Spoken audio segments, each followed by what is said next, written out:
iPhone'da bu fishkalarni 80 fazadan bilmaydi. Butun saytdagi ma'lumotlarni atigi bir dona skrinshot orqali yuklab olamiz.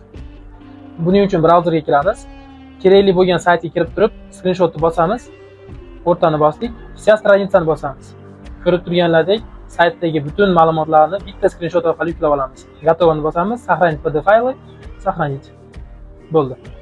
Bu video agar sizlarga foydali bo'lgan bo'lsa, like va komment bosib qo'yishni esdan chiqarmanglar. iPhone'da bu fishkalarni 80 fazadan bilmaydi. Butun saytdagi ma'lumotlarni atigi bir dona skrinshot orqali yuklab olamiz. Buning uchun brauzerga kiramiz. Kerakli bo'lgan saytga kirib turib, skrinshotni bosamiz. O'rtani bosdik, vся страничani bosamiz. Ko'rib turganlaridek, saytdagi butun ma'lumotlarni bitta skrinshot orqali yuklab olamiz. Gotovini bosamiz, сохранить PDF fayli, сохранить. Bo'ldi. Bu video agar sizlarga foydali bo'lgan bo'lsa, like va komment bosib qo'yishni esdan chiqarmanglar.